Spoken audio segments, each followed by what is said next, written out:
നരേന്ദ്രമോദിയുമായി കൂടിക്കാഴ്ച നടത്തി കോൺഗ്രസ് നേതാവായ പ്രിയങ്ക ഗാന്ധി. പാർലമെന്റിന്റെ ശീതകാല സമ്മേളനം അനിശ്ചിതകാലത്തേക്ക് പിരിഞ്ഞതിന് പിന്നാലെയാണ് സ്പീക്കർ നടത്തിയ ചായ സൽക്കാരത്തിൽ പങ്കെടുക്കവെ ഇരുവരും തമ്മിൽ കൂടിക്കാഴ്ച നടത്തിയിരിക്കുന്നത്.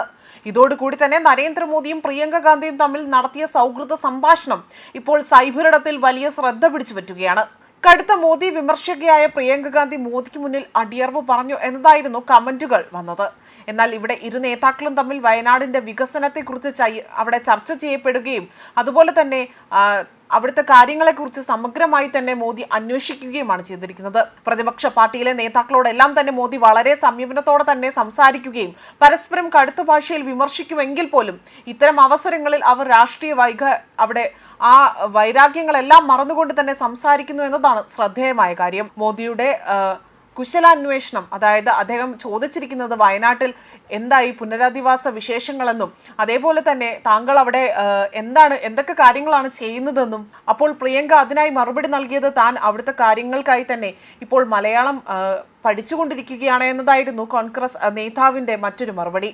പുതിയ പാർലമെന്റ് മന്ദിരത്തിൽ അംഗങ്ങൾക്കായി തന്നെ ഒരു പ്രത്യേക ഹാൾ വേണമെന്ന ആവശ്യം എംപിമാർ പ്രധാനമന്ത്രിക്ക് മുന്നിൽ വയ്ക്കുകയും ചെയ്തു. പഴയ പാർലമെന്റിൽ ഇത്തരം ഒരു സൗകര്യം ഉണ്ടായിരുന്നുവെന്നും എംപിമാർ ഇവിടെ ചൂണ്ടിക്കാട്ടുകയാണ് ചെയ്തിരിക്കുന്നത്.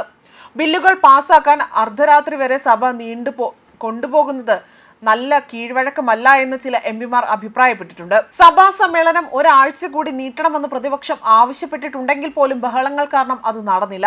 പ്രതിപക്ഷത്തിന്റെ പ്രതിഷേധങ്ങൾ കാരണം സമ്മേളനം ചുരുങ്ങിയതിനെ കുറിച്ചുള്ള പ്രധാനമന്ത്രി തമാശ രൂപേണ തന്നെ പ്രതികരിക്കുകയും ചെയ്തു. അതേസമയം കെ പ്രേമചന്ദ്രനെ പോലുള്ള പ്രതിപക്ഷ അംഗങ്ങൾ സഭയിൽ നടത്തുന്ന മികച്ച പ്രകടനത്തെ അദ്ദേഹം എടുത്ത് പ്രശംസിക്കുകയും ചെയ്തു. സഭയിലെ കടുത്ത രാഷ്ട്രീയ വിയോജിപ്പുകൾക്കിടയിൽ പോലും നേതാക്കൾക്കിടയിലെ ഇത്തരം വ്യക്തിപരമായ ബന്ധങ്ങൾ ജനാധിപത്യത്തിന്റെ ആരോഗ്യകരമായ വശമാണെന്ന് തന്നെ വിലയിരുത്തപ്പെടുകയാണ് ചെയ്തിരിക്കുന്നത്. സമ്മേളനത്തിന്റെ സമാപന ദിവസത്തോടനുബന്ധിച്ചുകൊണ്ട് തന്നെ ലോക്സഭാ സ്പീക്കർ ഓം ബിർളയുടെ പാർലമെന്റ് ഹൗസിലെ ചേംബറിൽ നടന്ന കൂടിക്കാഴ്ചയിലാണ് നേതാക്കൾ പങ്കെടുത്തിരിക്കുന്നത്.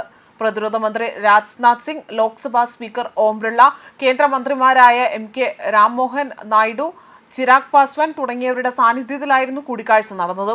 ഡിസംബർ 1 തന്നെ ആരംഭിച്ച പാർലമെന്റിന്റെ ശീതകാല സമ്മേളനത്തിൽ വിവിധ വിഷയങ്ങളിൽ പ്രതിപക്ഷം പാർലമെന്റിൽ വലിയ പ്രതിഷേധം സംഘടിപ്പിച്ചിരുന്നു.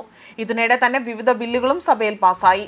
മഹാത്മാഗാന്ധി ദേശീയ ഗ്രാമീണ തൊഴിലുറപ്പ് പദ്ധതിക്ക് പകരം തന്നെ വികസിത Bharat guarantee four Rozgar and ഉപജീവന മിഷൻ ഗ്രാമീൺ എന്ന ഒരു പേരിൽ തന്നെ പുതിയ ബിൽ പാസാക്കിയതിൽ പ്രതിപക്ഷം വലിയ പ്രതിഷേധം നടത്തിയിരുന്നു.